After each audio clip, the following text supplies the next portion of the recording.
talented young people who have decided to follow. Then another year it starts again. Well, this is different. We shall definitely be talking to those wonderful people. Once again, we urge you to share the feed on Facebook.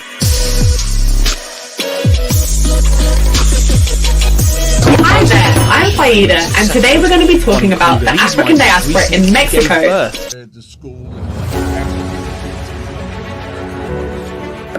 Whether UK likes it or not, I have to leave this country.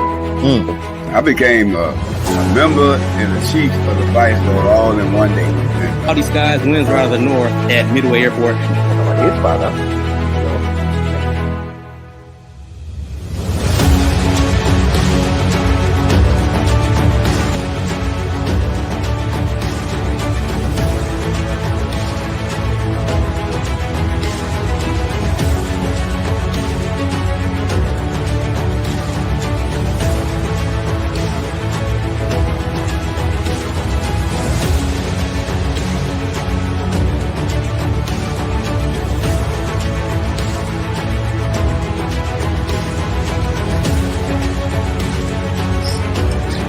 Rice and beans. Okay, kids, we have had to come to an end of this beautiful set. It's not about the This is the inside account of the week that brought the Rainbow Nation to its knees. Right, essentially trying to inculcate into this.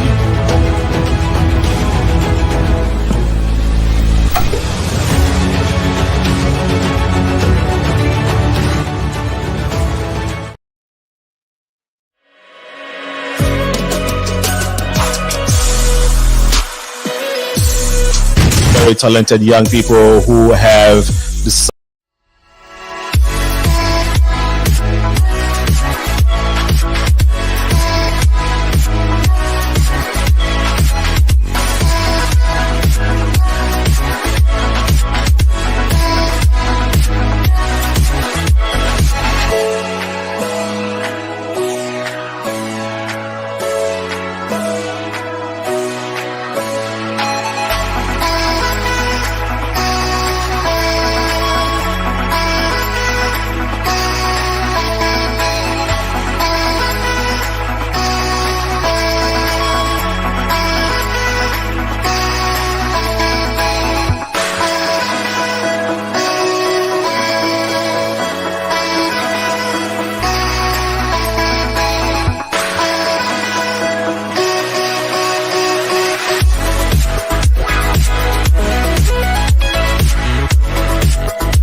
Good evening, everyone. This is the Progressive Mind Show. My name is Senna, aka Alinko.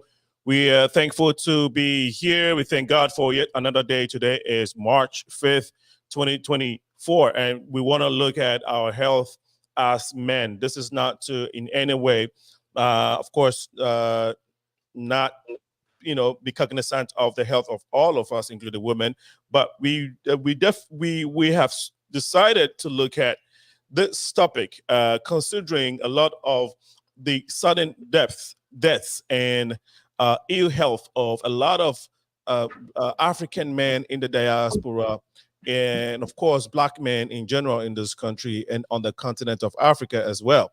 And so we wanted to be looking at everything holistically. Dr. NATHANIEL LAWSON is here. He's going to walk us through. So we really would encourage you to share the feed once you're on Facebook, like the page, and share it as we engage in this very important conversation. Before the show, and firstly, we'd like to apologize for the late start in the show. We're trying to get some of the technicalities up. The phone number is working. It's currently working. It's 815-277-5047 for those who want to call and ask questions. We'll be giving the number out again. It's down at the right bottom corner of the screen. However, for the next 20 or so minutes, Doctor will be giving us a presentation and then we'll have time to ask questions. So please we encourage you all to be part of this conversation. And also, as we were watching, prior to us coming on the show, the ad we played about flyers and all type of graphic works. Yes, if you need graphic work, need logos, websites, and apps, you've seen our work on social media, reach out to us. We'll give you a good quality work at a very competitive price. Reach out to us at info.progressiveminds@gmail.com, or you can go to the Progressive Minds Facebook page and Instagram. You can go to all our social media pages, send us a message with regards to your graphic work, all your graphic work at a very competitive price. Before we go to Dr. This show is also in part in support of our brother Ben Akoli. This show is in his support. We are also going to be talking about the fundraiser that we have coming up for him this weekend. But we dedicate this show to Ben Akoli. Ben Akoli, and of course, his family who have been praying for him, his loved ones, his friends.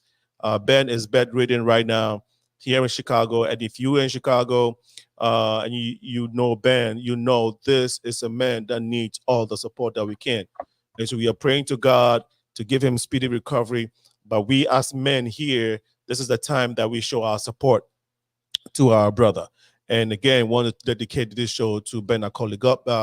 Ben, we wish you a speedy recovery. We're doing this. We are asking God to use this platform to be a blessing to many and to bring healing to you and to bring joy and comfort to your family, your children, and your family. We are praying for you and your family, even back home. That said, I would like to introduce Dr. Nathaniel Lawson. He is a neurologist. I'm sorry. It's a long way. Yes, I'm sorry. He's a neurologist at the G.V. Sonny Montgomery VA Medical Center and University of Mississippi Medical Center in Jackson, Mississippi. He is a member of the Ghana Physicians and Surgeons of North America, GPSF, and served as a 12th president from April 2014 and April 2014 to April 2015, having served as a president-elect and vice president respectively in 2 preceding years. He has a passionate interest in helping to build a strong, enduring foundation that will be the catalyst for the reverse brain drain of medical expertise from the diaspora back to Ghana. Dr. Lawson is a graduate of the University of Ghana School of Medical, University of Ghana School of Medical, Accra, Ghana, class of '87, and completed housemanship at the Kolebu Teaching Hospital, Accra, Ghana. He completed neurology residency, serving as chief resident and clinical neurophysiology fellowship at the University of Mississippi Medical Center, Jackson, Mississippi. He is a board certified and diplomat of the American Board of Psychiatry and Neurology. He's also, his area of specialty interest is intractable epilepsy, long-term EEG monitoring and evaluation of epilepsy surgery. He has many accolades, an assistant professor of neurology at the University of Mississippi School of Medicine, and served as a neurology residency program director. I'll take this last one because it's a lot. Dr. Nathaniel Lawson is also a Silver Hammer Teacher of the Year Award winner in neurology, a Physician Quality Care Award in neurology, and has published several articles in peer-reviewed journals and presented several scientific abstracts. Dr. Lawson has an extensive neurology clinical experience, and apart from academic medicine, he has involved in solo neurology practice, multi-specialty group practice, and most recently, neurohospitalist. Okay, he's married with 2 children and enjoys traveling. So, Doctor, thank you for helping me through your bio. Of course, it's a mouthful. You've done excellent. Thank you for serving so much the country of the United States and also the country Ghana. But for today, if I left anything out, that you would like our audience to know, please go ahead and present that to us. No, I think you did just fine. Thank you. And we want to take this opportunity to formally welcome you to the Progressive Mind Show. Here is where we build our communities through dialogue, and we are very keen on connecting the African diaspora and your work with the Ghana Physician Association. First of all, tell us a little bit about that foundation. Well, thanks for having me. I know we met back in Chicago last year sometime, and yes, you threw this invitation, so I'm trying to honor the invitation as thrown. Thank you for having me.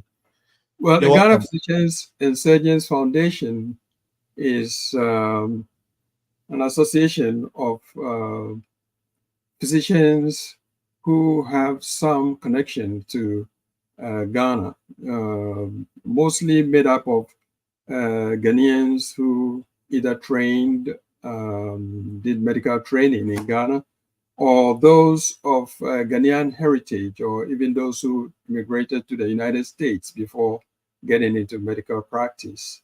It's open to all physicians who are interested in seeing better healthcare delivery in Ghana. You don't have to be a Ghanaian to be a member of the foundation.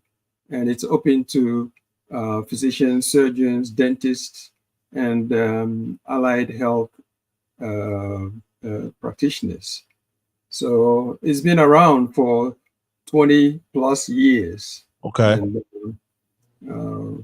we try to do what we can to advance healthcare delivery in Ghana. Awesome. Doc, when I called you, of course, we talked about this particular issue of stroke and African men. But of course, you have the information, you have worked in this space for a long time. Firstly, let me ask you, what was the motivation for you to, when you were in medical school or even when you were growing up, to decide to work or do any work concerning the brain? Well, that's a long story there, but I'll cut it real short. Please. Throughout medical school, I've always been fascinated by the workings of the human brain, and it was between neurosurgery and neurology, hands down. And as part of graduate work I'd done earlier before getting into residency, I was actually in the neurosciences. So it was just an extension of something that I've had a passion for throughout my education and training. Great. Thank you for a great response, Doc. Now, you've done this, you've been in this field for about over 30 years. Yes. Have you yet been amazed, or has anything concerning the brain surprised you, in this 30 years? Let me preface that answer by saying that the brain, certainly the human brain, is the most complicated thing in our universe, bar none. Nothing gets close to how complicated the human brain, and for that matter, a brain in general, is. Right. So yes, you can never get comfortable saying that I've seen it all, I know it all. You always get surprises. And what are some of the most, I would say, common ill health or health problems that have been associated with the brains that you see on a daily basis within, this 30-something plus years of your work in this area? Yes, strokes, of course. Strokes. Okay. There is a hierarchy of common neurological conditions that we see. Okay. Stroke, of course, is up there. Headache, which I'm sure everyone knows about, is up there. Seizures, and more recently we see more dementia, Alzheimer's, and movement disorders like Parkinson's. Okay. So these 4 or 5 conditions actually round up what we see most frequently. But on top of that is stroke. Yes, stroke is, because it's quite dramatic when it hits. Okay. And the strokes, are there different types of stroke? Yes, there are. Okay. Of course, a condition that is so commonly seen and is so prevalent, you would expect that there should be different kinds. Okay. And what are they? The way to think about it first is to recognize that a stroke is nothing more than what happens when a part of the brain is cut off from its blood supply. Okay. Now, our brain cells are the most active cells we have in our bodies. They require lots of energy, oxygen, waste products to be removed, and all of that. So the brain requires a lot of blood flow. In fact, to put that in perspective, our brain is about 1/8 the body weight, but it consumes about 1/4 of all the blood coming out of the heart. About a quarter. About 1/4 of the blood coming out of your heart goes straight to the brain. That's how much blood flow and energy and oxygen it needs. So when the brain cells get cut off from their blood supply, they don't survive for long. We're talking in the order of seconds to minutes. Right. And so that process is what we refer to as a stroke. As a stroke.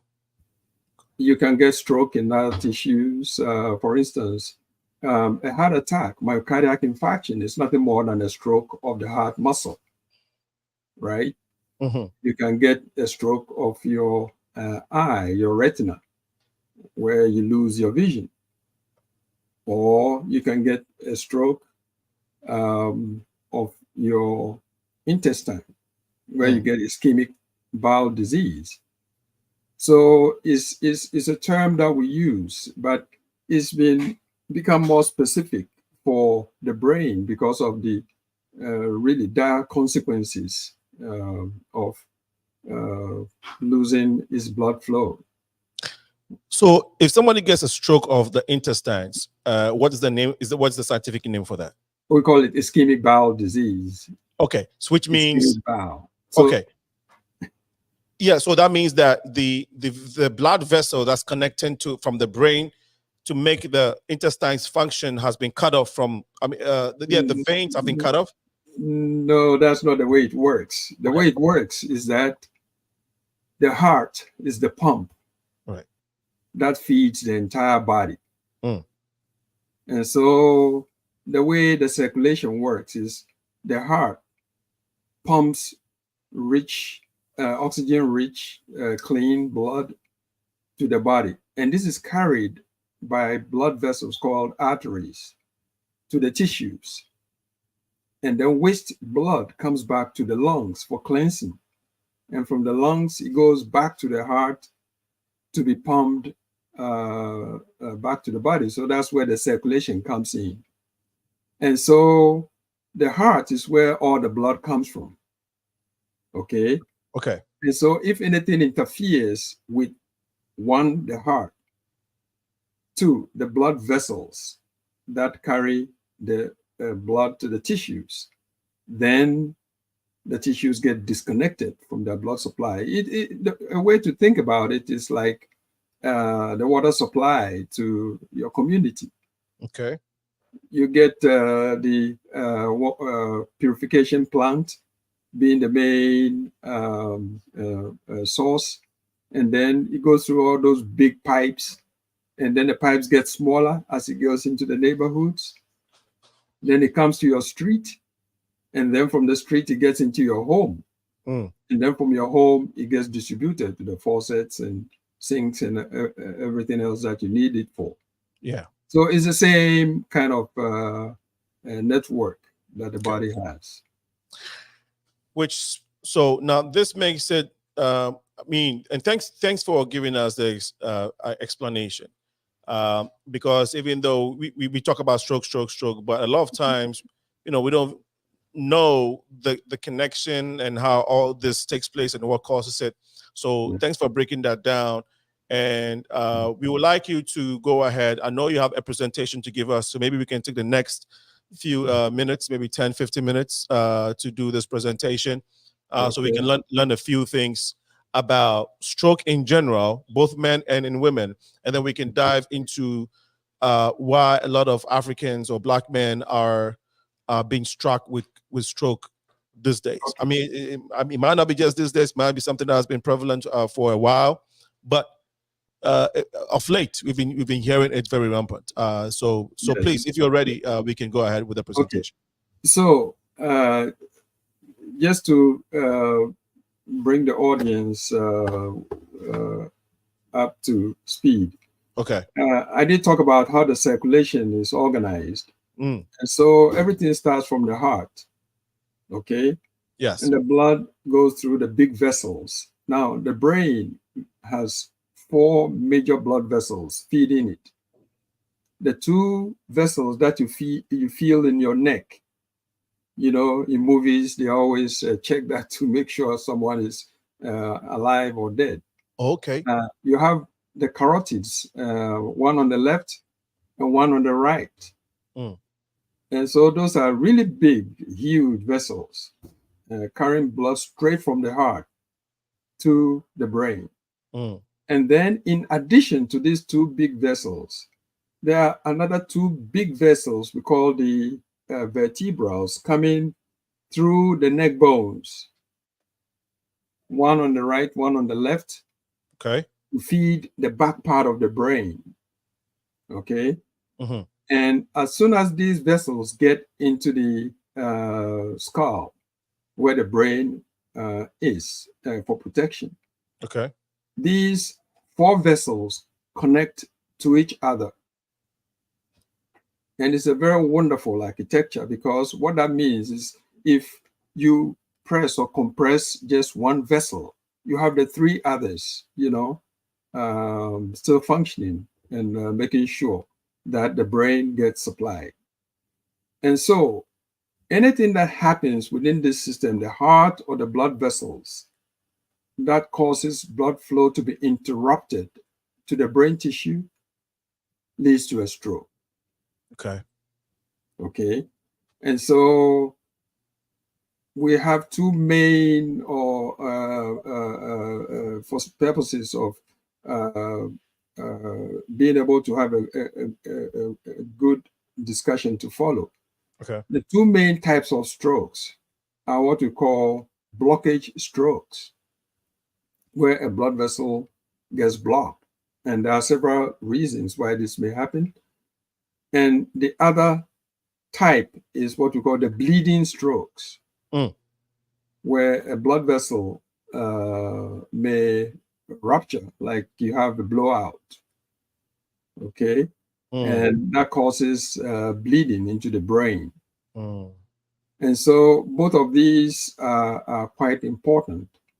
In terms of how frequent this is, the blockage type of stroke is actually more common, about 80%. That's 4 out of 5 stroke patients have a blockage kind. And the remainder have the bleeding kind and other less common reasons why one would have a stroke. I'm not going to go into those. Okay. Now, you've mentioned on a number of occasions the fact that we seem to be seeing a lot of strokes in Blacks. Yes. Well, what I've put up here is actually information from the American Stroke Association. If you Google stroke or Google American Stroke Association, there's a lot of material talking about strokes, what causes strokes, and how you can prevent strokes. Okay. I'm just going to walk you through. Okay. Now, with blockage kinds of strokes, if you see someone with a blockage kind of stroke, you can immediately conclude that they've been working on this stroke for a long time. Okay, I'll say that again. The person has been working on this stroke, building this stroke for a long time. Why? Because the factors or the things that will get you to the point where you develop a blockage kind of stroke takes time to develop. Okay.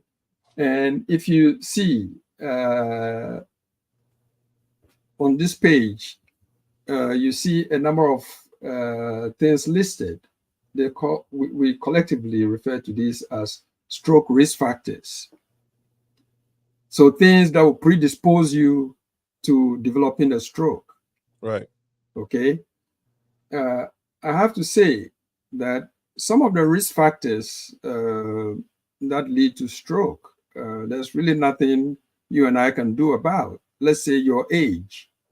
As one gets on in age, one becomes more prone to strokes. And that's because our blood vessels, age happens, our body gets stiff, our blood vessels get stiff, the wear and tear on the body.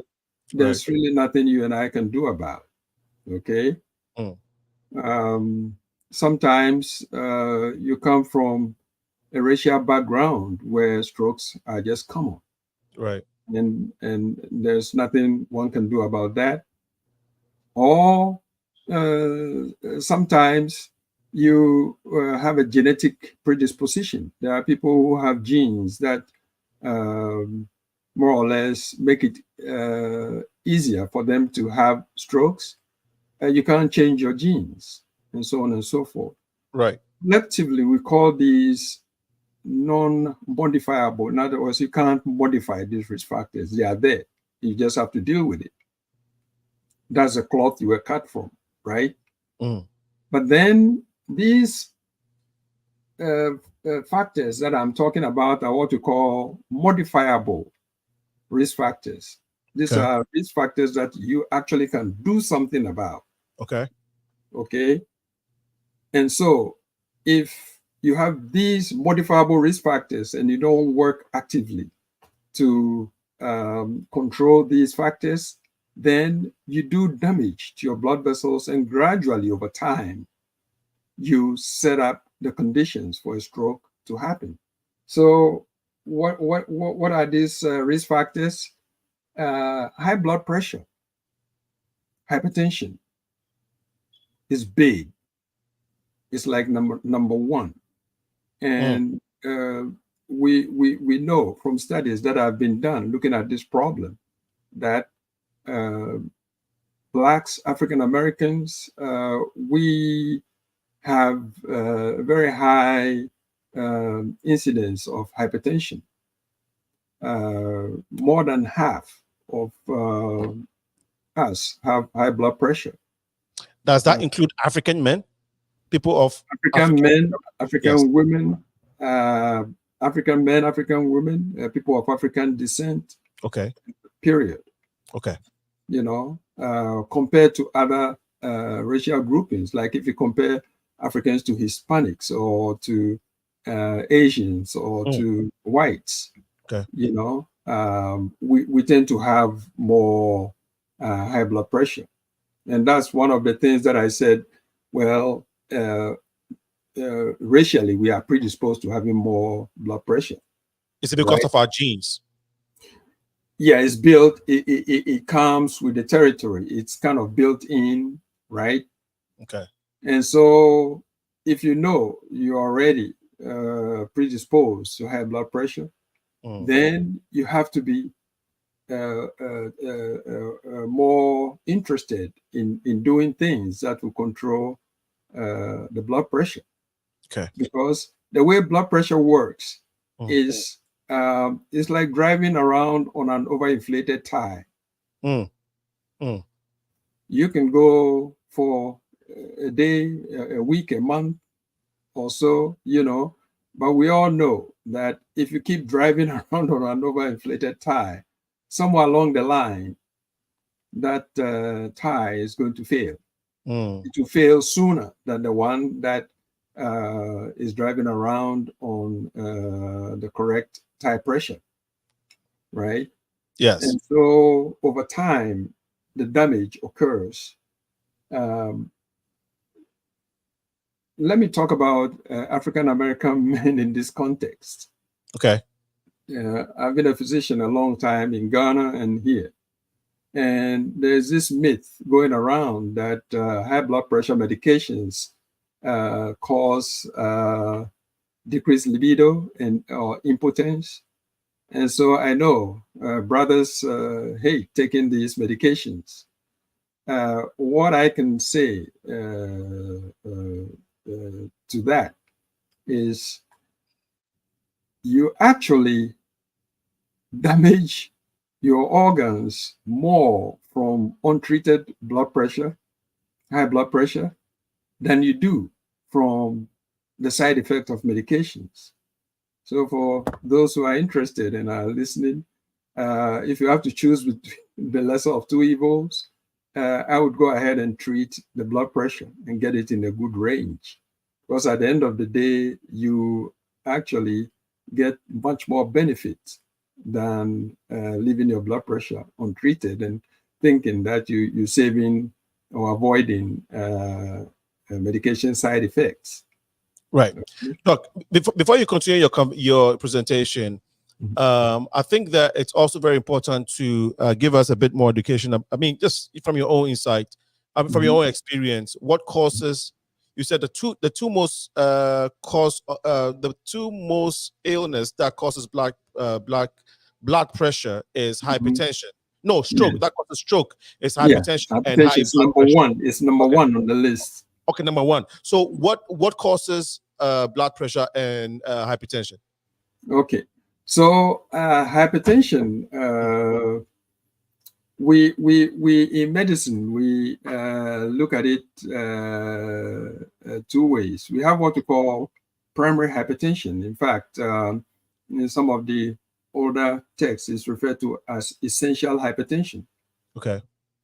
And this is a gradual increase in your blood pressure that occurs over time and appears to go in families. And in fact, that's the kind of hypertension that your primary physician or your primary care provider should be looking at and treating. And so if you have a family history of high blood pressure, chances are good that as you get into your 30s and 40s, you should be carefully monitored because chances are good that you're going to also develop high blood pressure. We refer to that as primary hypertension or essential hypertension. But we also do know that our lifestyle, especially chronic stress, kind of pushes you in the direction of hypertension. And so we always talk to patients about trying to do whatever they can to limit their exposure to stress. Okay. Because that can gradually also lead to hypertension. So that's primary hypertension. Now, there is another class of hypertension we refer to as secondary hypertension. That is caused by something else going on in the body relating to the body's elaborate blood pressure control mechanisms. Okay. So, for instance, if you get someone with kidney failure, the kidneys are really very important in maintaining your blood, your body volume, your blood volume. And therefore, if the kidneys quit working, your fluids accumulate in your system, your blood and body volume, fluid volume goes up, and that leads to hypertension. some people develop hypertension because they have tumors or glands that are producing too much high blood pressure promoting substances, and so on and so forth. I would not go into the details of that because it's a whole field in itself. Right. Okay. Yes. Okay, go ahead. Yeah, I was going to say that it's very important that you keep close monitoring going with your primary physician. Is most important, especially as one gets on in age. Right.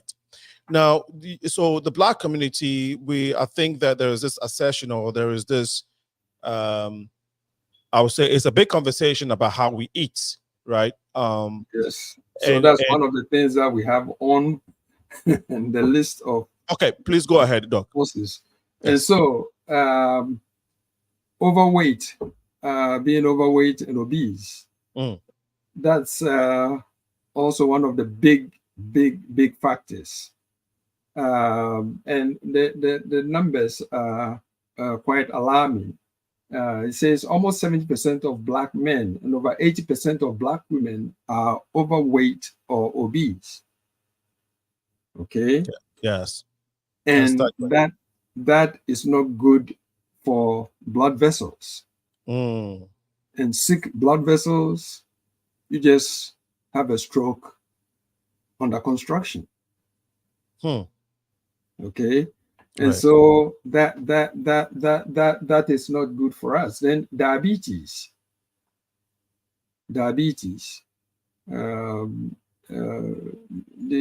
latest numbers coming out shows an upward trend in diabetes in all communities in this country. But Black Americans are particularly at high risk. Now, what is happening, and I see that whenever I travel back to Ghana, that the incidence of diabetes in Ghana is also going up. It used to be that people who immigrate from Ghana or Africa come to this country lean, with the lean body mass, but gradually as we acclimatize to the lifestyle here, you notice a rapid increase in body weight. People become overweight and then obese. Right. And that contributes to this problem. Then high cholesterol. Once again, we are prone to high cholesterol, more so than other racial groups in this country. And then not exercising regularly. Okay. People drive to the supermarket around the corner. Nobody likes to walk anymore, and so on and so forth. Now, two factors that I've deliberately skipped here. One is smoking. Okay. Smoking is another risk factor. You know, you inhale this smoke with carbon monoxide, you know, all kinds of carcinogens into your system. And what that does is it directly damages the blood vessels. So like I've said from the beginning, anything that attacks blood vessels is setting you up for ill health and stroke, period.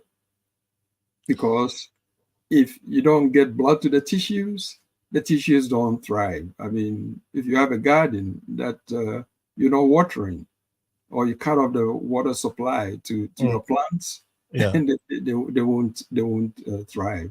Right. Look, I have a quick question before you continue, and thank you so much. If you just joined us, this is the Progressive Mind Show. We're talking to Dr. Nathaniel Lawson, who is a neurologist. Neurologist, yes. I don't know. I'm struggling with that word, but we're talking to him, and we're looking at different types of stroke and he's given us a great presentation. This show is also in dedication to Ben Akoli, our friend who has hemorrhagic stroke and who is bedridden now. We will talk a little bit about that type of stroke, the causes, and what men should be watching out for. He also spoke about, Dr. Lawson, you just spoke about how a lot of African American men, and I'm thinking African men are involved in this equation, do not like to, because Ben is an African, he's Ghanaian, who has this stroke. And you talked about how we don't like to take the blood pressure medicine for fear of losing our libido. And you said actually the reverse is true. So can you, I'd like you to stress on that, because that is very, very important. And also, secondly, the other question is, in Ghana, a lot of African men are taught at an early stage, or not African men, just Africans are taught not to consume a lot of sugar, especially men, that it will hurt you in so many ways. But most importantly, we see it as the main cause of diabetes, the consumption of sugar. Now, Doc, please help us clarify that, because is the number of diabetes people in this country suffering from the direct consumption of a lot of sugar, or are there any other things that causes diabetes? Well, I think certainly I have to say that I'm not an endocrinologist, but I do know about the underlying and underpinnings of diabetes. Okay. I think this sugar connection came about because if you have diabetes and it's not controlled, you begin to spill sugar into your urine, in your sweat, and things like that. And so that connection came about. But the truth of the matter is, most of the cases of diabetes in this country is what we refer to as type 2 diabetes, or insulin resistance diabetes. So it's a lot more complicated than just sugar consumption. Okay. You actually develop a situation where your pancreas, the primary organ that produces insulin, that regulates your body's sugar level, may actually be producing the insulin, sometimes even in excess. But your tissues that are supposed to respond to the insulin and absorb or take up the glucose from the bloodstream, they don't respond. Okay. So a lot of type 2 diabetics, especially the early diabetics, when they are first seen and evaluated by their doctors, actually have too much insulin on board. They actually have too much insulin on board. Right. So, yes, once you develop diabetes, it's not a good idea to be putting more sugar into the system that is already struggling, to handle your sugar. Right. But for most instances, it's actually inactivity, sitting in one place and not exercising muscles. That starts off the process. Yeah. Okay. So inactivity, and that's one of the not exercising regularly. It's really key.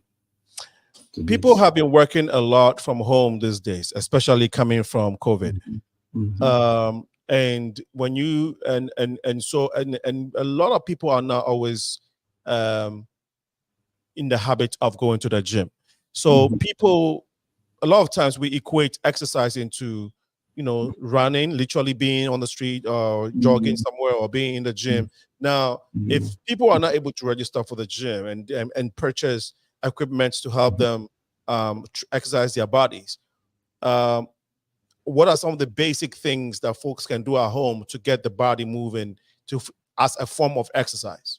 Well, it used to be what you just said used to be the thinking, but that has been found to be incorrect. Walking is free. Physical activity, they actually did. I read somewhere not too long ago about some work that was done looking at very old human societies compared to present modern, putting modern in quotes, societies. And one key difference between us and our forebears actually has to do with walking. These people found that the invention of the chair as we know it, okay, was actually the beginning of this whole slew of what we refer to as chronic medical conditions, high blood pressure, cholesterol, overweight, obesity, and things like that. Right. We started sitting around too long. Okay. The body wasn't built to do that. To sit. We weren't built to sit in one place. Okay. And if you still, if you go into certain societies, even in this current era, they don't have chairs. They squat on the floor on animal skins and stuff like that. But we're built to actually move. Right. And unfortunately, we're not doing that enough. So walking, just going for a walk, 30 minutes a day is what has been prescribed.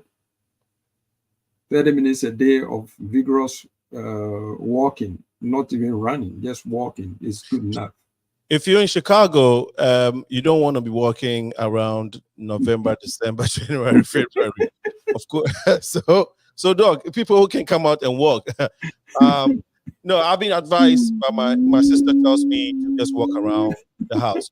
Will that suffice? Just walking in your apartment, just go back and forth to your apartment. That suffices, right, dog? Yes, actually, if you have stairs, you can go up and down the stairs a couple of times. Those who have treadmills can use it.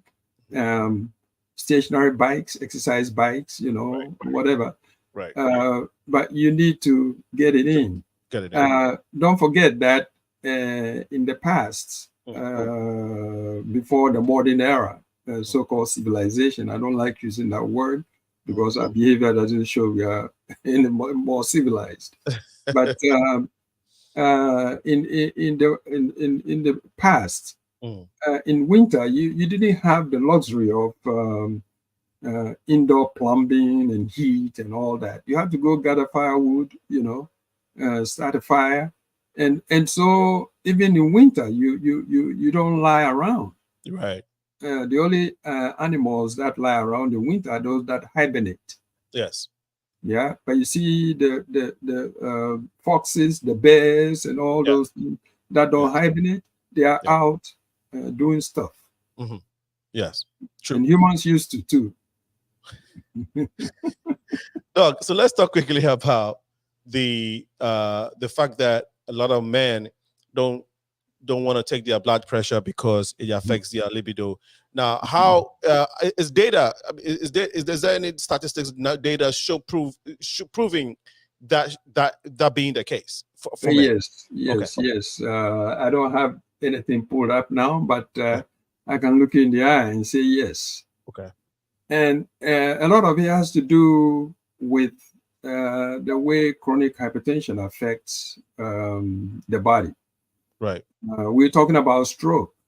And that was why at the beginning I said, you can get, quote, stroke in other tissues, because the damage caused by high blood pressure, cholesterol, diabetes, and things like that is body-wide. It's happening to all the blood vessels in the body. Okay. Now, it turns out that the brain is actually our biggest sex organ. Most people are surprised to hear that. But it all starts in the brain. Okay? And so most people don't recognize that the brain is where it starts. The brain is what controls the entire system. Okay? And so if you have a brain that is being damaged, you can imagine the effect it will have downstream on the other organs. Then also, in men especially, your sexual function, erection and such, are controlled by small blood vessels and nerves, right? And these are particularly sensitive to the damaging effects of high blood pressure. Okay. So we like to think that if someone is having a lot of strokes and blood vessel damage in their heads, we like to think that is happening elsewhere in the body too. And unfortunately, your sex organs are the receiving end. They are damaged early in this process. Yeah. So if there's a man watching, or watch and listen to you later, and let's say they're experiencing, low, sexual drive and all of that. Yeah. It could possibly be because of, something going on with the brain.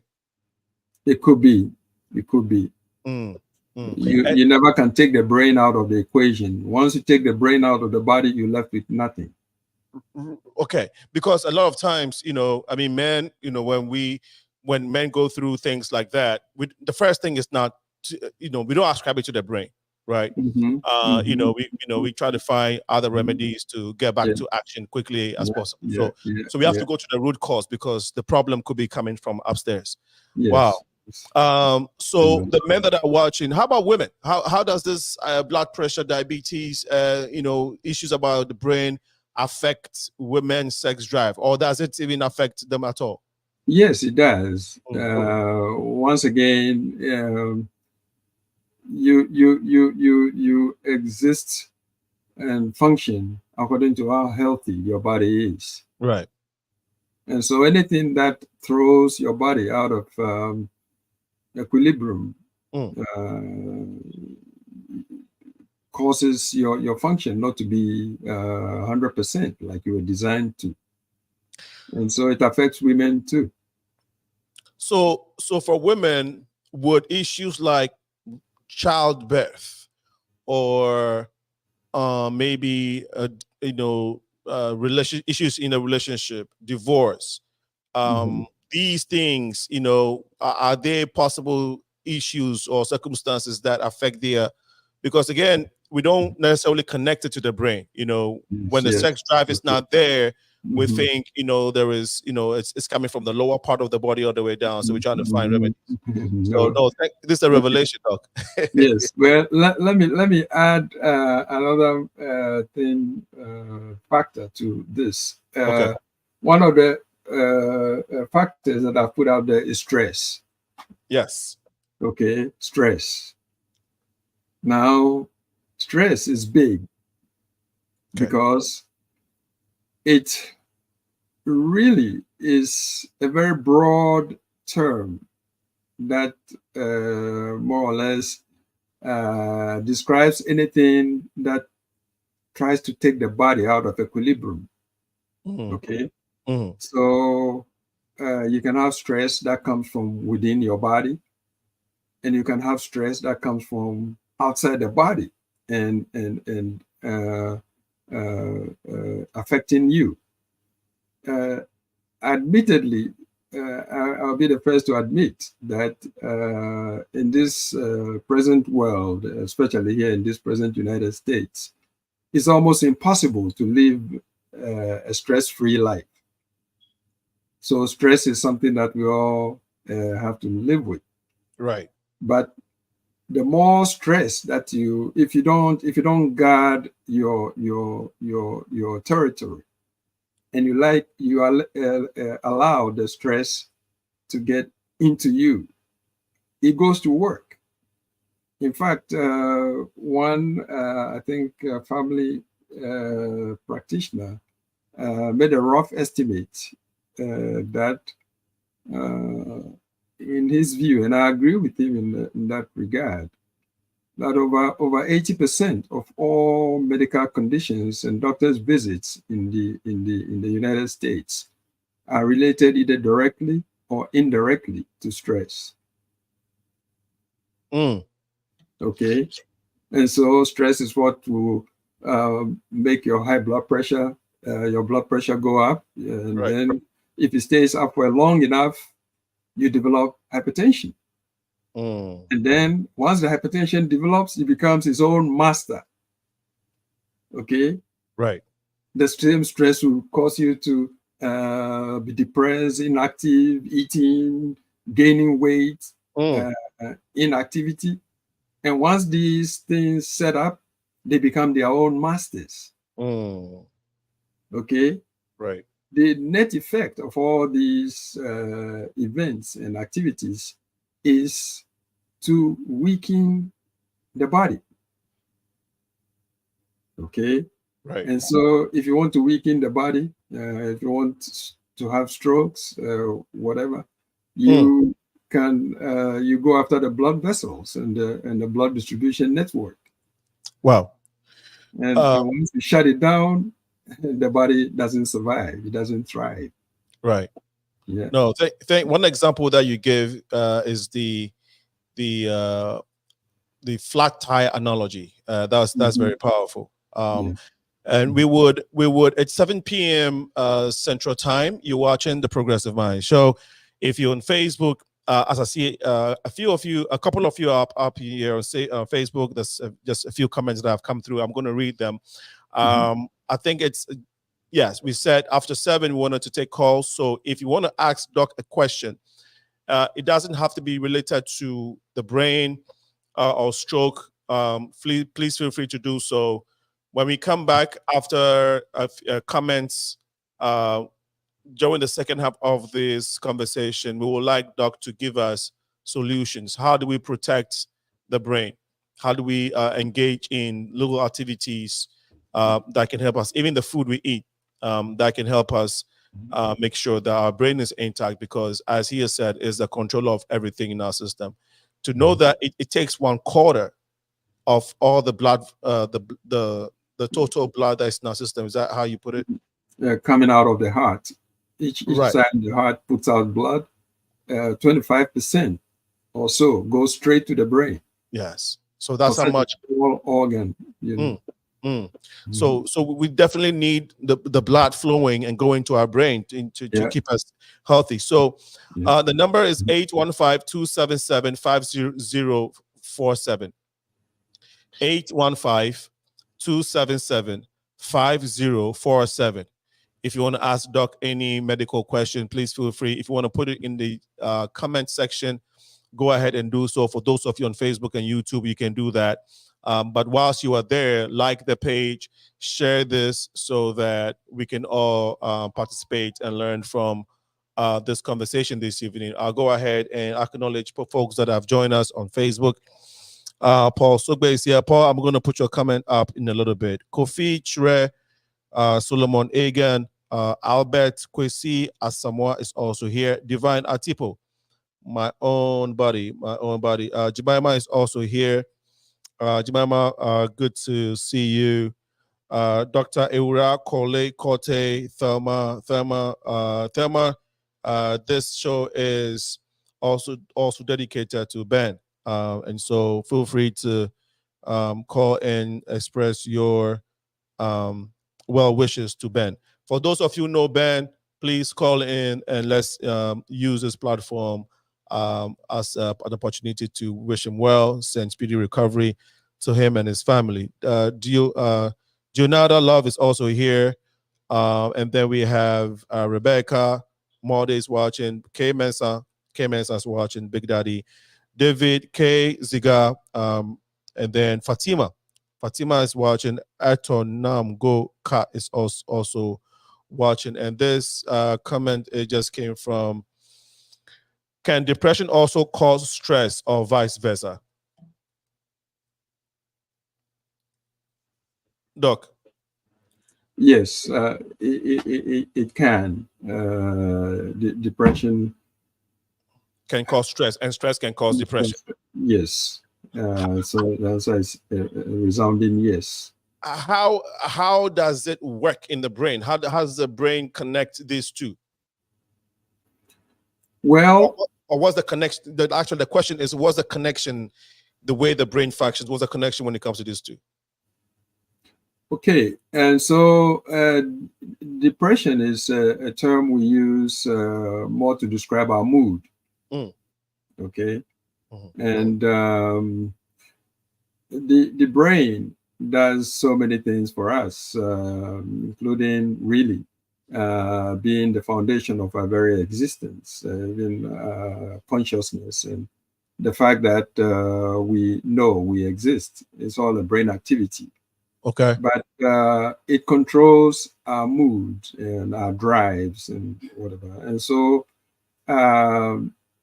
depression is actually a very serious and unfortunately quite common condition. Most people with depression have coexistent anxiety. In fact, one very experienced psychiatrist who taught me in medical school, Prof. Foster, said, you can hardly have a patient with depression without anxiety, because when you are aware that you are depressed and not functioning, and I don't want to go into a big discussion on depression as an issue, because that will require like 3 of your shows really to explore.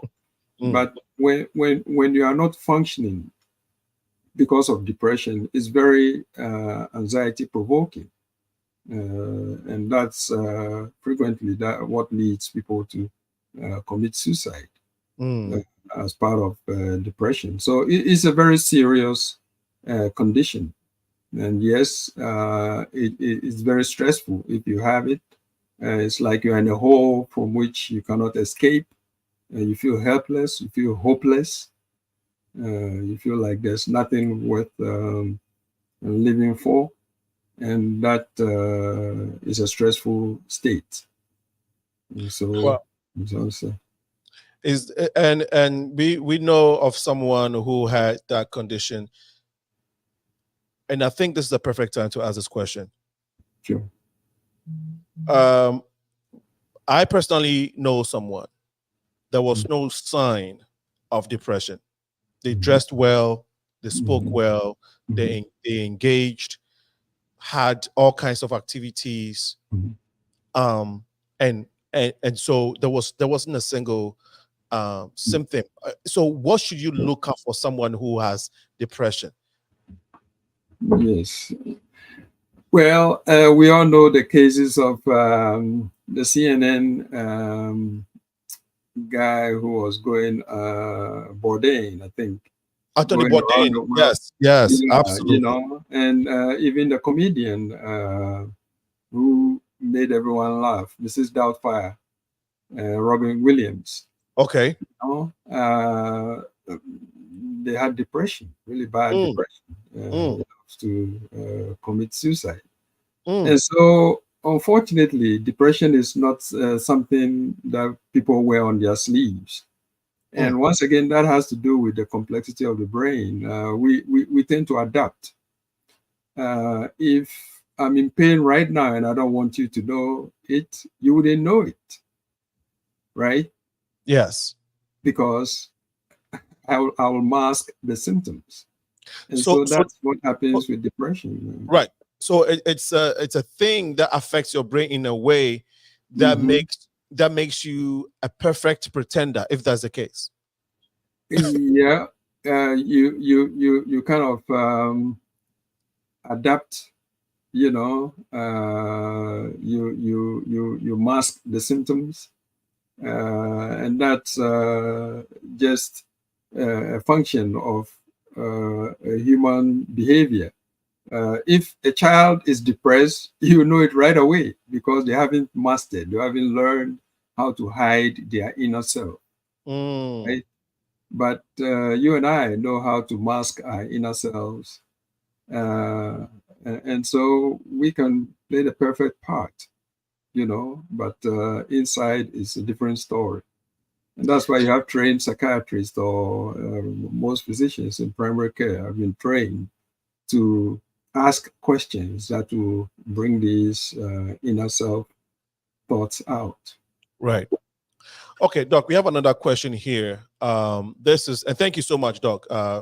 Really appreciate the presentation and the education so far. It's 12 minutes past 7 p.m. The number is 815-277-5047. You can call. You don't have to mention your name and ask questions. We all have to go see our doctor. The doctor is here. You don't need an insurance to call him and ask a question. You don't need to make a doctor's appointment to go to go check up. Let's do all our checkups now as much as we can. Okay. When the questions the ones that he's able to handle, he will do right here. If not, he will refer you if he has to. But please, let's take advantage of the situation. Tuana says, what can one do naturally if having a brain tumor? Okay. So my interpretation of the question is what natural remedies can you have for a brain tumor? Is that the question? I'm assuming so. Yes, yes. Or what can one naturally do naturally if having a brain tumor? Because the questions suggest that the brain tumor has already been diagnosed. And so you have a brain tumor, and what can you do naturally? Yes. The best thing you can do is to live as healthy a life as you can. And what I mean by that is your diet, exercise, keeping a positive outlook on life, and seek appropriate medical care to treat the tumor. I know people talk about herbs and naturopathics and things like that for conditions in the body. Unfortunately, I'm not trained in that area. All I can tell you is that a brain tumor, even if it's not cancer, is always dangerous. And I'll tell you why. The brain is very soft. In fact, if you touch the living brain, those who have touched like a goat or sheep brain, it is very soft, like firm jello. Okay. And so to prevent damage from activities as we go on with our lives, the brain is protected by a skull, okay, which is bone. Right. So here's the architecture. You have a bony case, okay, with a soft jello-like, a firm jello brain inside. Right. And then you have blood vessels going in to feed the brain. So they take up some volume of that skull space, right? Okay.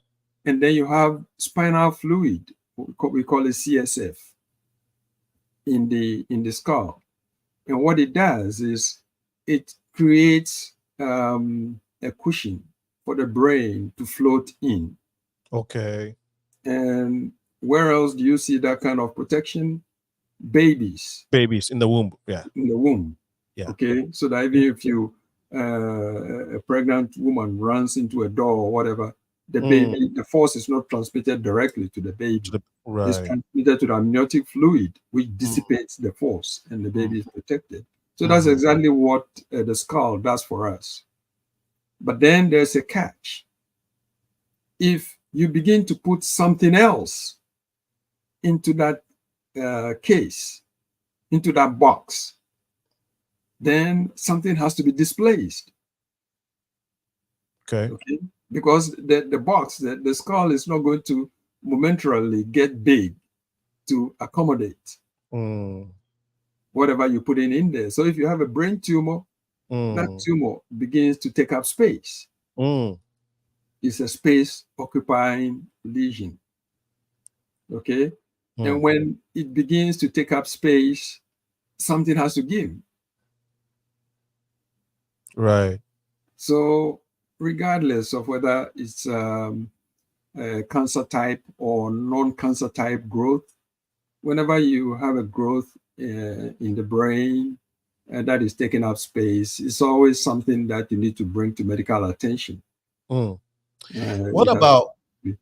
Sorry, Doc. I was going to ask, what about people who always complain of headache? You know somebody, and every now and then, oh, my head, and then it goes away, and then after 2 months or a month, they complain of severe headache, and it goes away. What's that? Well, most of these complaints are due to migraine headaches. Migraine headaches. And migraine headaches are extremely common, especially in women. Okay.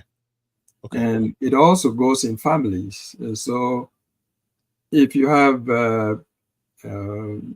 parents, grandparents, aunties, uncles, cousins with headaches, your chances of also having headaches really goes up. And so this is very common in the population. Right. The typical story is that you get a feeling that you're going to have a headache. You don't feel too good, you have the headache. It kind of builds up, and then your head begins to throb. Sometimes you get sick in the stomach. You feel weak. You don't want to be around people. Nausea. Sometimes you actually throw up. You try to get some sleep or go to a place where you can relax and close your eyes, and after some time it passes. So these are all causes of dysfunctionality of the brain, with stress. Yeah. So this is a migraine headache attack. And what causes that? It just happens. Well, if you are someone with migraine headache disorder, it means you are prone to develop migraine headaches. It's just genetic. It's genetic. It's something that is caught in your genes. Okay. However, for a migraine headache attack, you need something to set it off. We call them triggers. Something has to trigger or set it off. Right. Okay. And guess what? Stress. Yeah. It's like number one. Stress. Lack of sleep. Right. Lack of sleep, which in itself is stressful. Yeah. Some people cigarette smoke, insecticide, cleaning fluids, and then this just goes on. And most people with migraine headache disorder over time kind of figure out what it is that's their headache on. And sometimes it's not something from out there, it's something from within.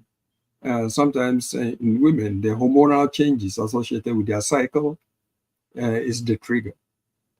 I think something key is you said cleaning materials, the stuff that we used to clean, right? With bleach and things like that. The list goes on, and people can tell you what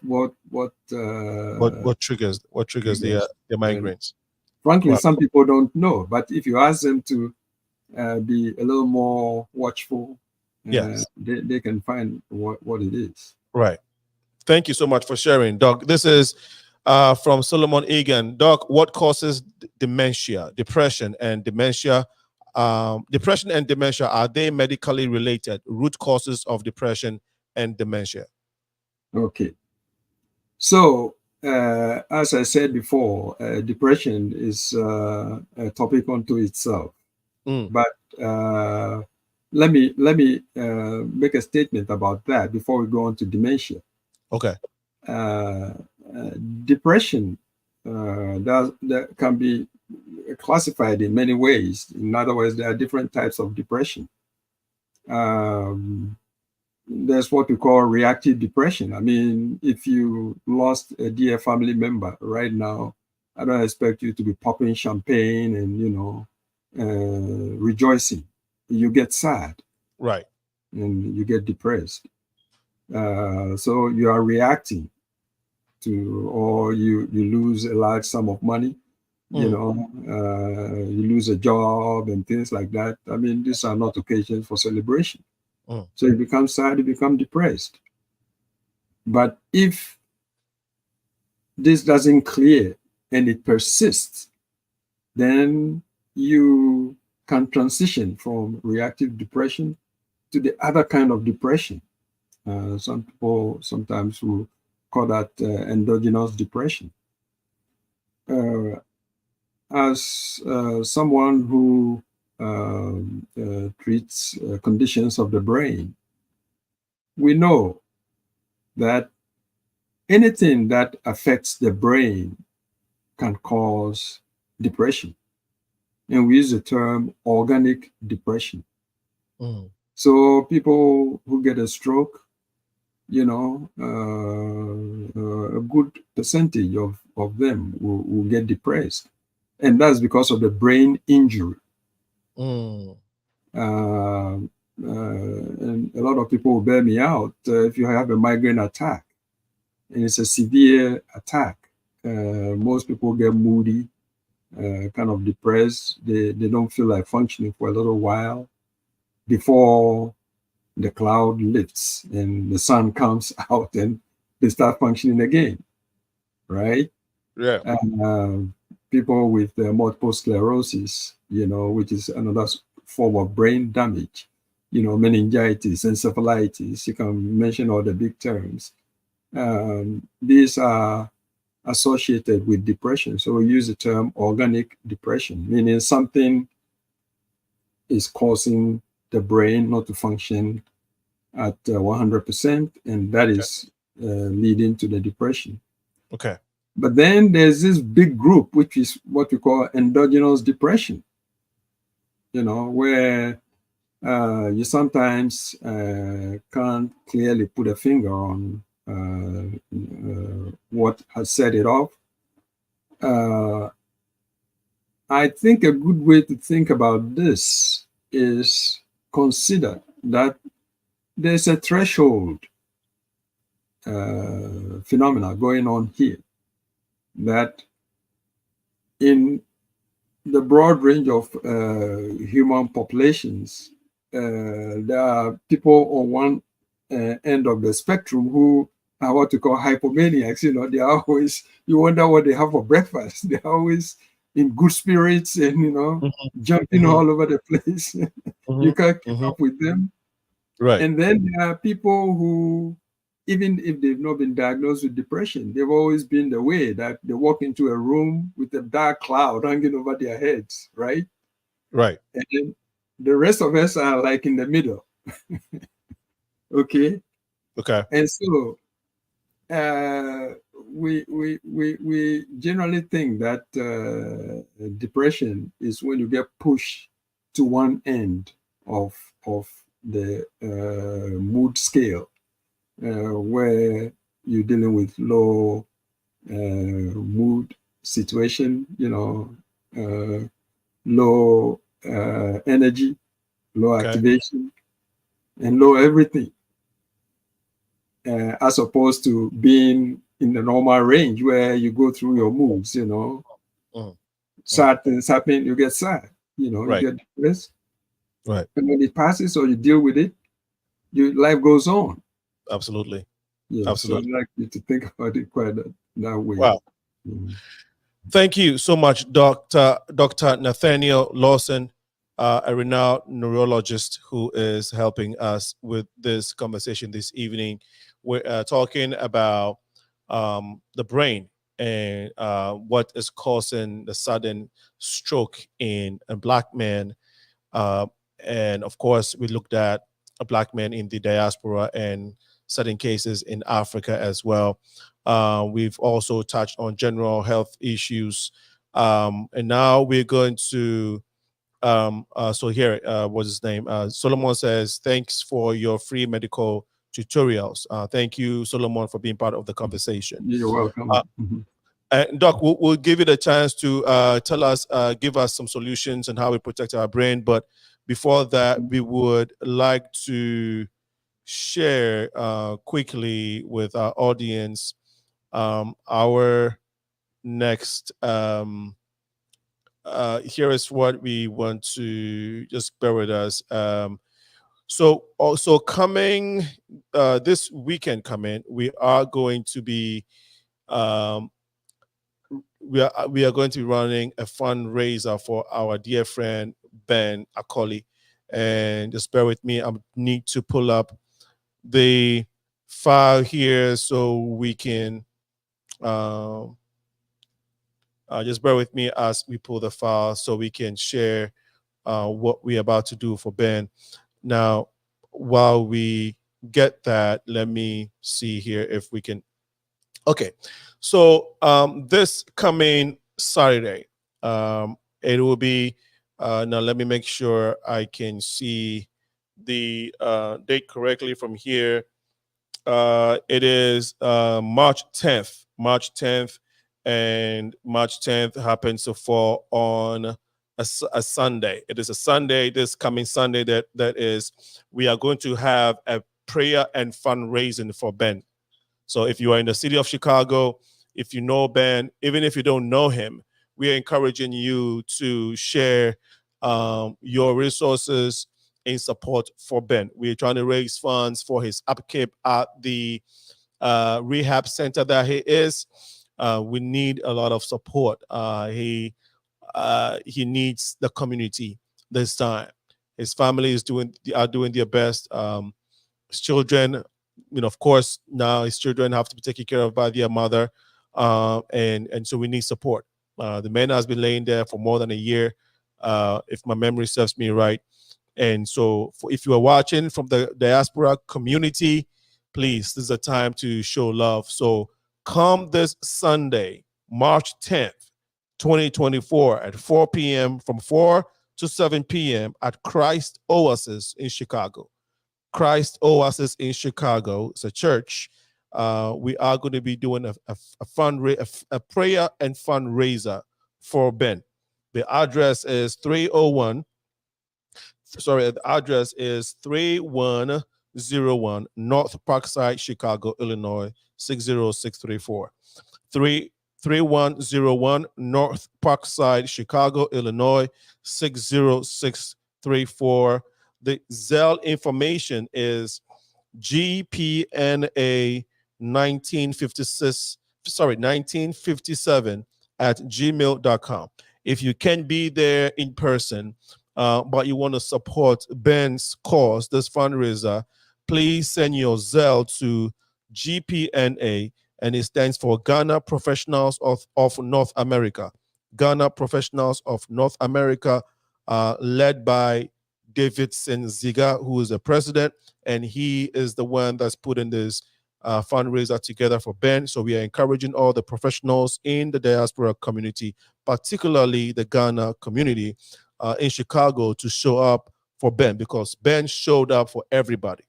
I don't know anybody in Chicago, especially in the Ghanaian community, and to an extent, the African American community who know Ben, that have asked him to help, that's asked for help or support in anything, that he had not showed up. If he doesn't show up, he'll do his best to send support or just do anything to be there. This is a guy that you call at 2 a.m., 3 a.m., 1 a.m. It does not matter. And if he's available, he will show up for you, regardless of your need, even if you didn't have it. So please, a God-loving man, a family-loving guy, brilliant man. Everybody that knows Ben, the two things I will say about Ben: he's smart and he's a kind man. He's smart and he's a kind man. and he loves God. Like these three things runs through everybody that you speak to about Ben. So this Sunday coming, March 10th, again, from 4 p.m. to 7 p.m. at Christ Oasis, we are encouraging the community to come and support Ben. We are praying and raising funds for him at Christ Oasis Chicago. Christ Oasis Chicago. The Zelle number again is G for God, P for Paul, N for November, A for Adam, 1957 at gmail.com. If you want more information, call 777-403-5073. 777. I hope it's not a typo here. I'm seeing 777. Chicago code is 773. So if you try 777 and it's not working, try 773 403 5073. 773 or 777. Okay, you get making sure it's the right one. 403 5073. Call that number, or you can reach out to the Progressive Mind Show. Okay, that's the correction. It's 773. It's 773, not 777. So those of you who have the flyer and looking at it on social media right now, it's 773-407-5073. Please call for more information on how you want to donate if you can. If you don't have Zelle, or whatever support you want to give Ben, even if it's a visit, or if you want to support his kids, please call this number, and we should be able to get your assistance to Ben or his family. He is suffering from hemorrhagic stroke, and we need your support. So thank you so much for granting us the audience. March 10th, this coming Sunday, prayers and fundraiser in support for Ben. Again, for anybody who wants to call and send his support, prayer or recommendation for anything else that needs to be done for Ben, please feel free to call the number on the screen, which is 815-277-5047, 815-277-5047. We do have, I think, a comment on here, but before I read that comment, Tawana says, I think that one already came. She says, thank you so much. God bless you, Doc. Yes, headache was my other concern. Thank you, Alinko. Thank you for the show, especially this episode. I'm experiencing headaches this week. So, hopefully you can take some of the advices, but we're going to go to advices on how to protect the brain. He says, Doc, thanks for your free medical tutorials. I think we already read that. This comment is from Bridget Scarborough. Thank you. Much needed discussion. Thank you, Bridget, for joining us. And I think there's another question from Tawana. Any natural herbs and food we can eat to help protect our brain? Over time, we can reset body cells. Can we restore our brain? What is the relationship with the brain and schizophrenia? Thank you. Doc has been helping me, so Doc, I appreciate that, getting this technical words, this scientific.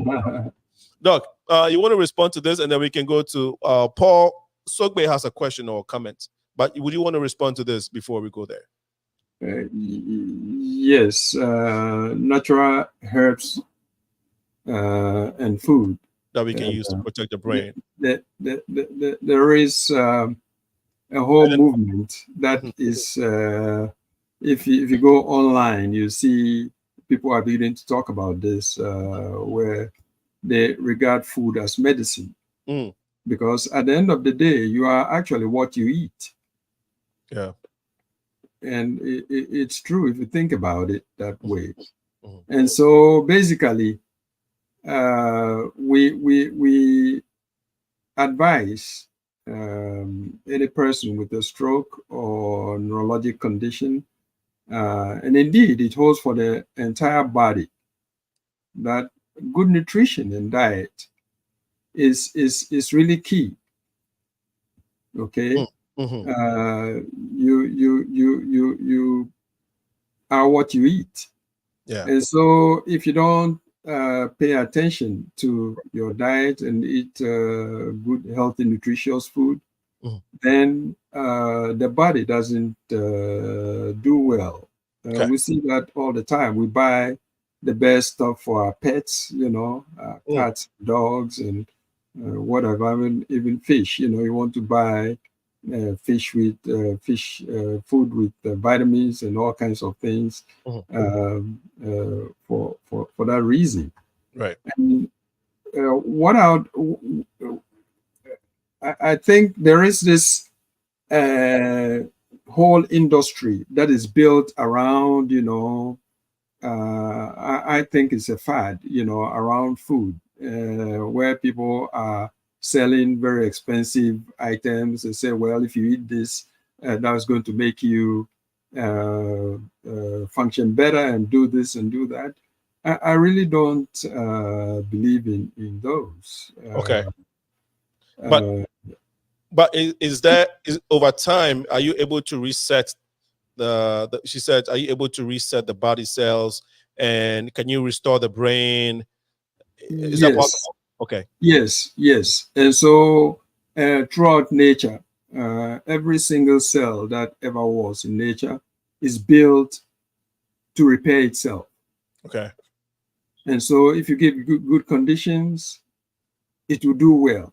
Okay. If you give it bad conditions, it won't do well. I mean, it's just a natural law.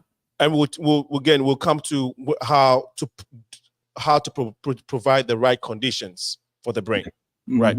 Okay, but let's go to the next question, which is she's asking, what is the connection between the brain and schizophrenia? Yes. First of all, the brain is the physical organ. So if we were to crack the skull open right now and we look inside, we see the brain, right?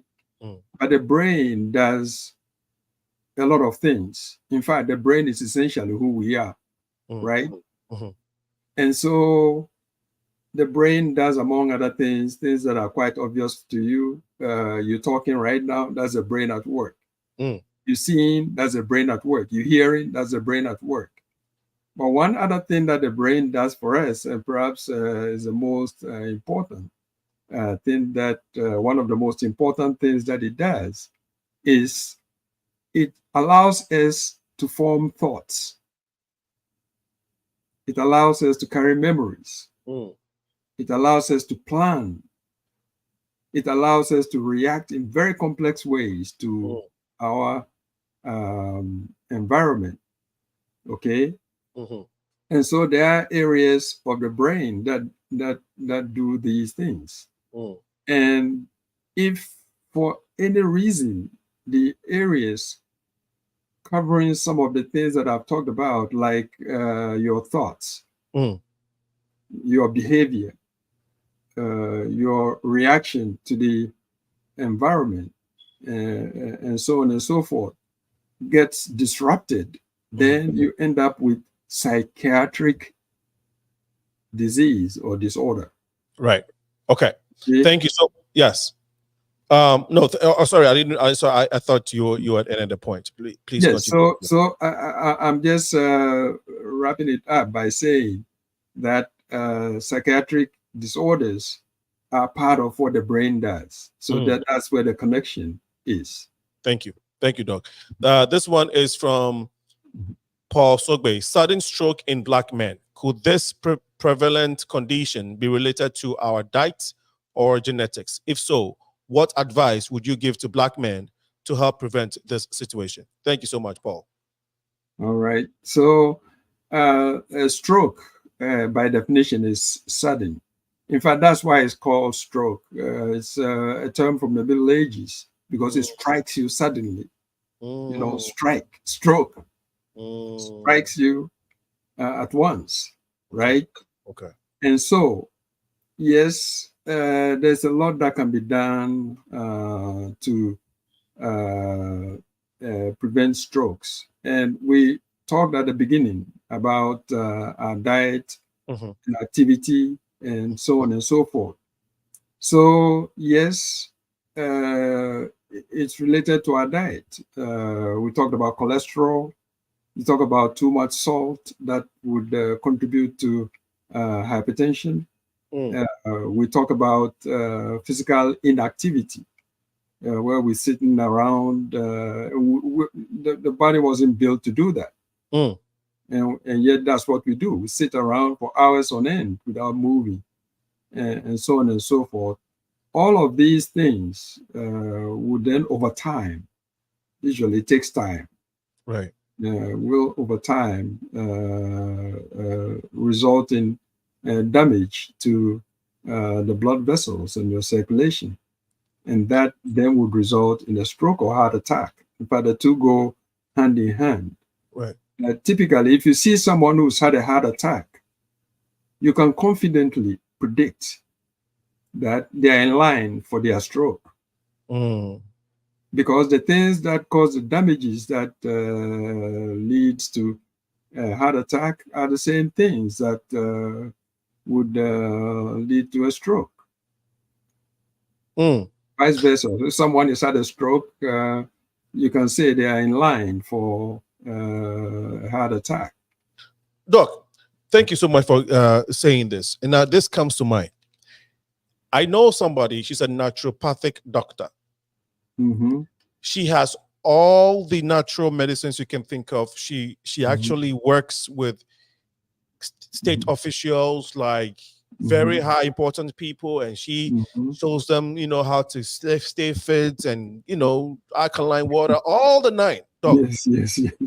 she had stroke for 3 months and came back. I'm thinking, if you're doing all this natural exercise and working, doing all of these things, and you have all the natural thing, you were a teacher, how do you get, how does that person get stroke? Could it be, but then whilst I was listening to her story, she talked about how she had a contract and last minute she had poured a lot into the contract, and last minute the contract didn't happen, and then, you know, of course, so stress can cause also. So okay, so you were saying that that's not the brain, right? That went to her heart and it caused stress. I'm trying to see how she got it. I'm trying to make the connection. Well, first of all, I'm a trained allopathic physician. Okay, and what is that? Yeah, that's your regular physician that, you know, we believe in the scientific basis of medicine.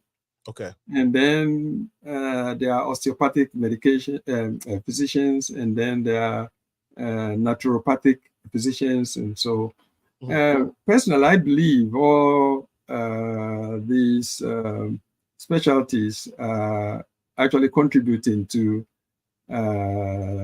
healthy living for us.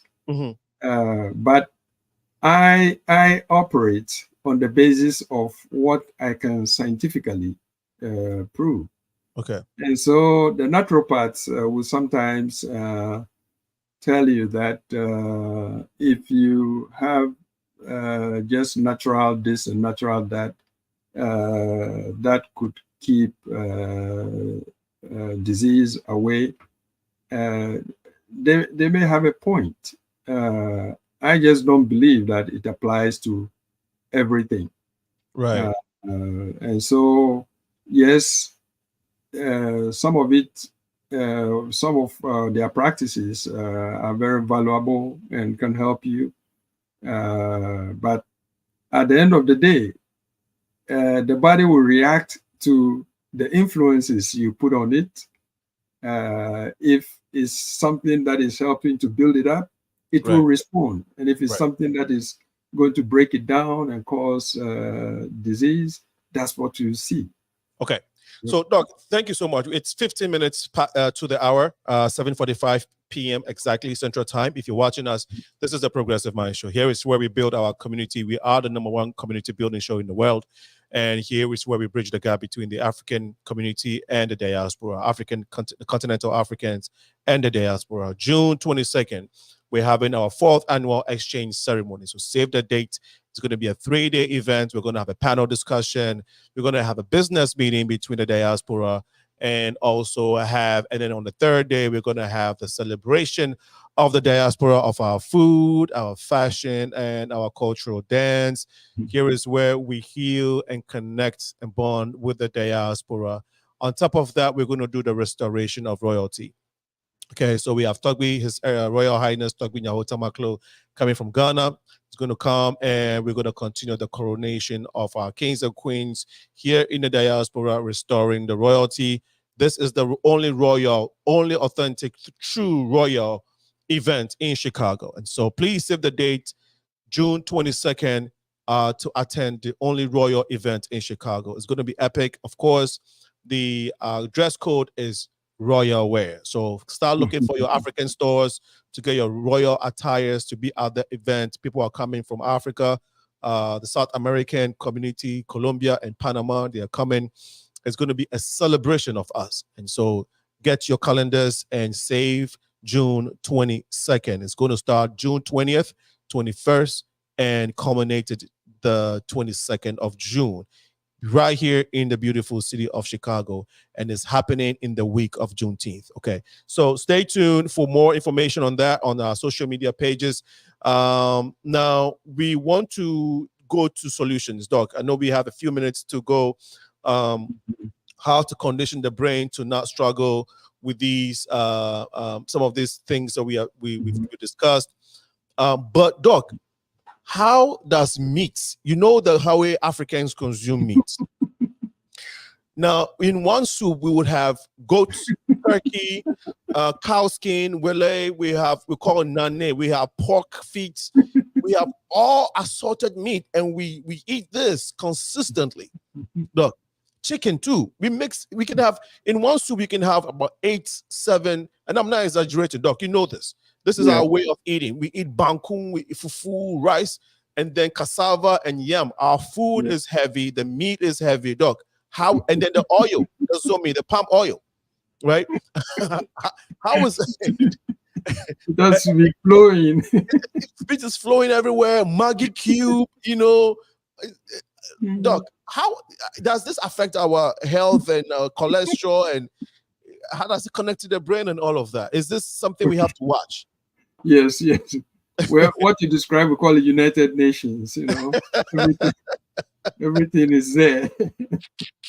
Very rich. Very, very rich. Now, is that rich real or dangerous rich?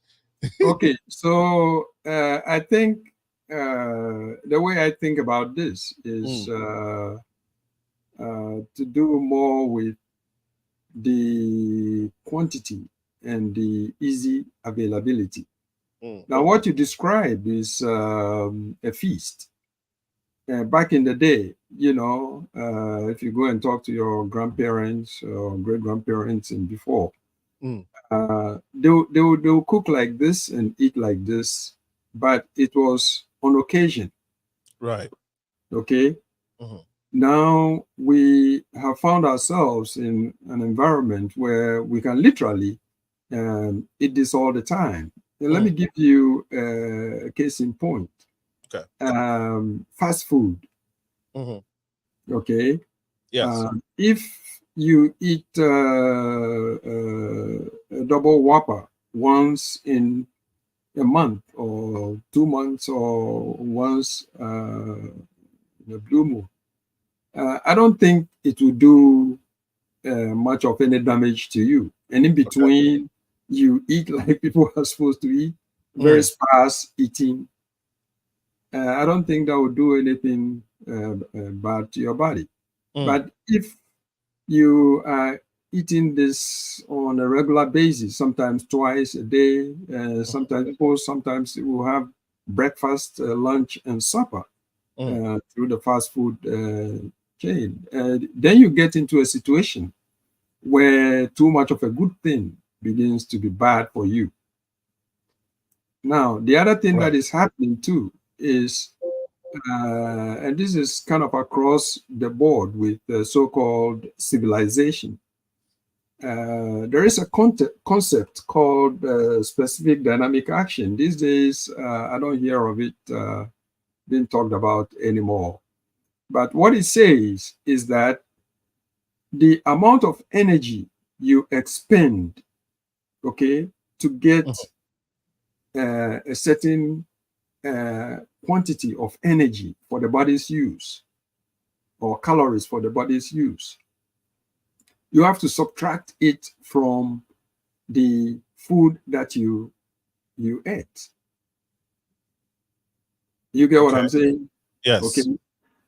And so in the past, and I'm sure you are quite familiar with this, you know, before you eat a palm nut soup, it has to be cooked, it has to be pounded, and then this will be pounded and this will be ground, and then the fufu has to be pounded with sweat, and you have to literally work for it. And so by the time you have that meal, if it's a bowl of food you are eating, you would have expended maybe half of it already. There you go. Right? Yes. But now we jump into a car, we drive. These days, you don't even have to get there. You order it on your phone. You get there, you pick it up, and you eat behind your video game or watching TV. You know, the net effect of that is we just piling on calories without expending. Yeah. Someone even argued that we use a lot of energy to maintain our body temperature, sweating and such, right? Yeah. And these days, we all live in air-conditioned houses, and then we jump into air-conditioned cars and drive to air-conditioned offices. Right. So all of that is energy not expended. Got you. And when that energy floats around for some time, you know what happens? It gets deposited somewhere. Yes. Yes. Yes. Okay? Wow. Right. And so a quick answer to your question after all that is eat healthy, eat in moderation, and exercise, burn those calories, put them to use. So instead of eating all those meats thrice in a week or 5 days in a week, maybe just cut down the meat consumption. Moderation. Okay, so Doc, how should we condition our brain to not, get these effects that it gets in order to stay healthy? What are some of the things we can do to keep the brain in a good condition? By living a healthy lifestyle. Okay. And you know what I mean by that. Yes. We do. Everyone knows about it, but nobody does it. Okay. Which is again, eat healthy, be active, avoid those poisons that we put into our body, smoking, excessive alcohol, drugs. We didn't talk about that, but in certain areas, you get people taking crack cocaine or bad contaminated drugs that cause the blood pressure to go up, and that can give them a stroke. How much does overworking play into this? African men, we don't take vacations. We work 12 months straight up. Yes. And then we don't sleep a lot, and we pride ourselves in that. I only slept 2 hours. I went and did overtime. Yeah. That's bad. Yeah. That's once again, look, if the body has been designed with specifications, you need so much sleep, you need such a healthy diet, you need so much activity, and you don't do those things, and it's a vehicle, you don't expect much mileage out of that vehicle. Yeah. It's going to break down, and people understand that more than when it comes to their own bodies. Yes. Yes. But if you're those things. Okay, thank you, Doc. If you're an African and you're watching, please understand that the old way of some of our old ways of doing things, when days when they will call you a lazy man for having a good 8 hours sleep, because some other men are only sleeping for 4 hours and working tirelessly and working non-stop and going 7 days a week, and those are grave. Yes, and sometimes we don't know we are digging our early grave, but that type of work lifestyle was applauded and more so by our women, right? Our mothers, our sisters, our wives. Oh, that's a hardworking man. And men, we are competitive. So I don't want to be called lazy. So I'm now also not going to sleep well. But I think we have to understand that it is not too much of that, because you do all of that and then you end up in the sick bed. You build all the homes in Ghana, you buy all the beautiful cars, you don't get to stay in, and then you are struck with some disease, stroke, or some hypertension or something, right? So, Doc, you are saying sleep is key. Number Rest. one, rest. Yes, right. yes. Go on vacation. African men, let's go on vacation. Yes, African men don't like take time off. Take time off. Even if you don't travel outside, take time off. Go to the riverfront. You know, look around, change scenery. The body, once again, weren't designed to have a shoulder to the wheel 24/7. It doesn't work. Right. Okay. Right. And I'm struck by ancient Jewish customs. They have the Sabbath, where they were mandated. They mandated themselves on pain of death for you to take absolute, complete rest. 1 out of 7 days. Yes. Okay. Yes. And so that people may not appreciate it for what it is, but it's a good way to restore. Absolutely. Your body, absolutely, your mind, your energy, your productivity, and above all, your health. Yes. And so I think this is something that needs to be taken very seriously. Absolutely. Absolutely. Doc, we'll come back for you to give us a 1-minute closing remark. And I know you've shared a lot with us. So just want to remind our audience that this coming Sunday, March 10th, Ben's prayer and fundraising is coming up. It's going to be at the Christ Oasis. Please be there to support Ben. If you can't make it, then send your donation to GPNA. The information, I need to grab it from here. Bear with me. GPNA. That's why I need a producer. So if you're out there and you know you can produce a show, please know that we are in need of you. Please come here, help us at the Progressive Minds. We need grant writers, we need all kinds of volunteers, we need donors. We are 501c, so your donation goes to support what we're doing. But yes, I found it. It's GPNA 1957, GPNA 1957 at gmail.com. The number to call for more information, 773-403-5073. 773-503-5073.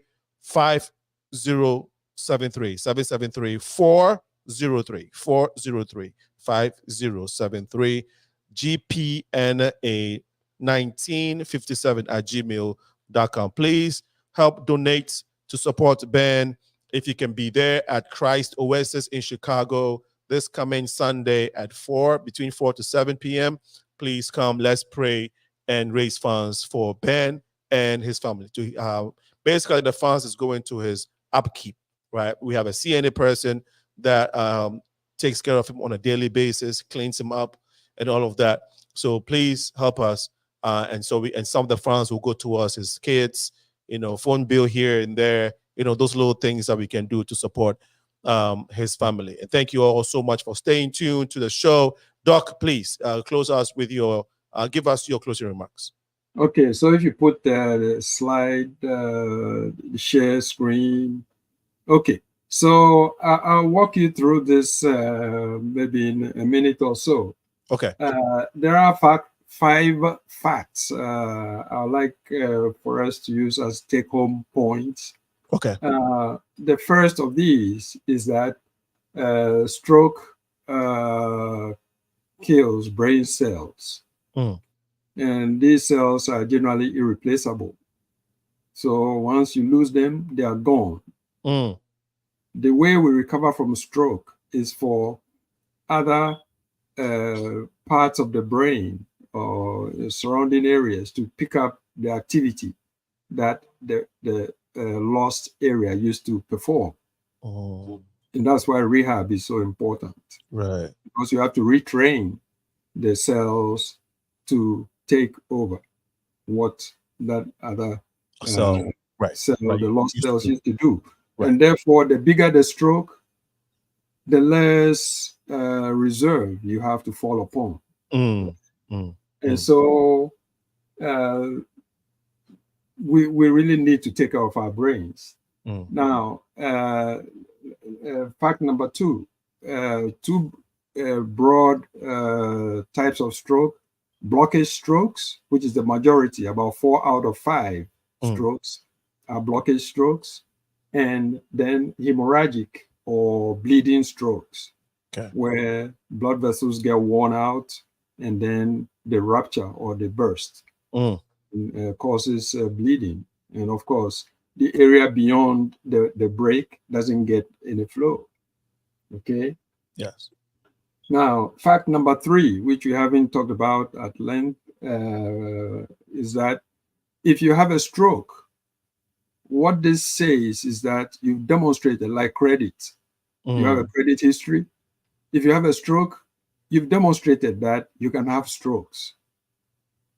And so you are more prone to have another stroke or strokes. Okay? And so if you had one stroke, you have to really fight to correct those things that led you to the first stroke. Right. And hopefully you can keep further strokes in check. Yes. You tend to have the second stroke or the following strokes soon after the first one.